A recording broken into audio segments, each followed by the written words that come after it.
जी अल्हम्दुलिल्लाह कंपेन जारी है तो बंदियां दा रिस्पांस बड़ा अच्छा आ रहा है। इस दफ़ा TLP तमाम पार्टियां नूं सरप्राइज़ देगी तो इंशाल्लाह तुसीं देखो दे 9 फरवरी नूं। अच्छा, आप अपने इलाके में जो डोर टू डोर जाके कंपेन कर रहे हैं तो उस कंपेन को आप कैसे देख रहे हैं कि लोगों के आवाम के जो मसाइल हैं, जो मसले हैं डेली बेसिस लोगों के, जो आपके हल्के में लोग काम कर रहे हैं, जो आपके वोटर हैं, सपोर्टर हैं, तो उनके मसलों पे भी आपकी को थोड़ी सी नज़र पड़ी है? जी वो मसाइल भी सामने आ रहे हैं। जो गलियां काफ़ी गंदी हैं, सीवरेज का कोई पुरसाने हाल नहीं, तो जो पानी वाटर सप्लाई है उसमें भी गंदा पानी मिक्स हो रहा है। लोगों ने शिकायत की है। तो गैस के भी मसाइल हैं, गैस प्रेशर सर्दियों होने की वजह से बहुत कम है, तो लोग तो बहुत परेशान हैं।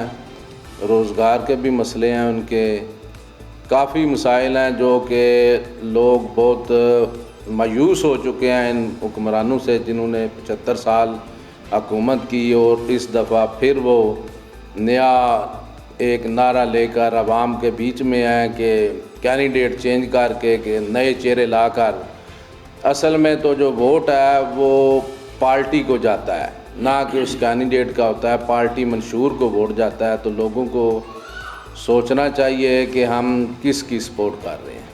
अच्छा, एक और आपसे बात पूछना चाहूँगा इलेक्शन के हवाले से। जी इस वक्त आपके जितने भी वर्कर फील्ड में काम कर रहे हैं, जो आपके अलावा आपकी कंपेन कर रहे हैं डोर टू डोर जाके, तो उनको क्या आप अपना मैसेज देना चाहेंगे कि वो कंपेन का तरीका ऐसा अपनाएं जिससे आपका वोट बैंक ज़्यादा हो?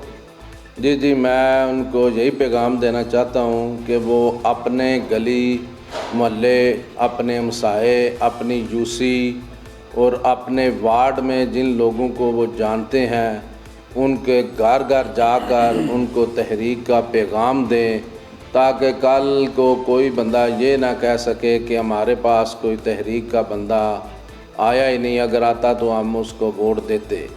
जिसके पास भी हम गए हैं, रास्ता चलते भी जिसको रोक के पूछा है तो उसने इस दफ़ा यही कहा है कि हम इन लोगों से मायूस हो चुके हैं, हमने इन चोरों डाकुओं को बहुत वोट दे लिए, इंशाल्लाह इस दफ़ा हम TLP को वोट देंगे।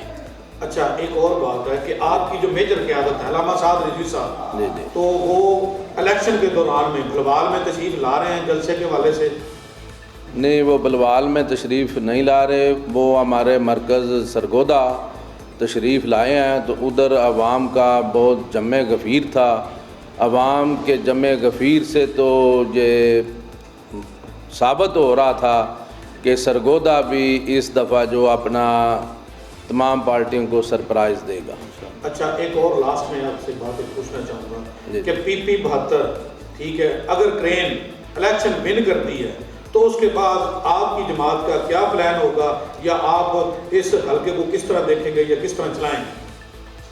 जी PP 72 में मैं अपनी आवाम के लिए हर वक्त मौजूद हूँगा, जो भी उनके मसाइल हैं, क्योंकि मैंने इलेक्शन पिछला 2018 वाला NA 88 से जो मैं NA की टिकट से इलेक्शन लड़ा था, उसके लड़ने के बाद चाहे मैं विन नहीं कर सका, लेकिन लोगों का जमे गफ़ीर, लोग जितने लोगों के मसाइल होते हैं वो मेरे दरवाज़े पे आते हैं, तो मैं उनके मसाइल को सुन के मुझे बहुत तकलीफ़ और दुख होता है कि जिन्होंने नून लीग और PTI इन जमातों को वोट दिया, जिन्होंने इनको वोट ले के दिया, इनके नुमाइंदे जो इन लोगों को लेकर वोट डलवाते हैं, तो इन्होंने वो उनके पास जाना चाहिए था कि वो मेरे पास आते हैं कि हम गरीब हैं, हमें दवाई नहीं चाहिए, दवाई नहीं मिल रही, फ्री दवाई नहीं, मेडिसन नहीं, डॉक्टर जो चेक नहीं कर रहा।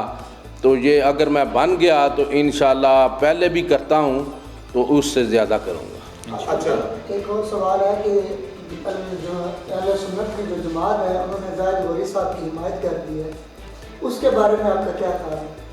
उसके बारे में मैं उलमा इकराम को यही कहना चाहता हूँ कि हम आम अनपढ़ लोग जो हैं, जो दीन से ना वाकिफ़ हैं, उनको जाके तो समझाएं तहरीक का मंशूर और ख़त्म नबूवत की बात, नमूसे रसालत की बात, तो तो फिर तो समझ आती है। लेकिन जो जिन्होंने हमें बताना था, जो उलमाए दीन है, जिन्होंने हमारी रहनुमाई करनी थी, अगर वो खुद ही किसी चोर डाकू का साथ देंगे पैसे लेकर या कोई अपने ज़ाती मफाद के लिए, तो फिर तो बहुत मायूस कुन सूरत हाल है। फिर तो ये यजीद के वक्त भी अगर होते तो ये यजीद का ही साथ देते। इनको सोचना चाहिए कि हुसैनियत का नाम लेते हैं तो किस मुंह से ये वक्त के यजीदों का साथ देते।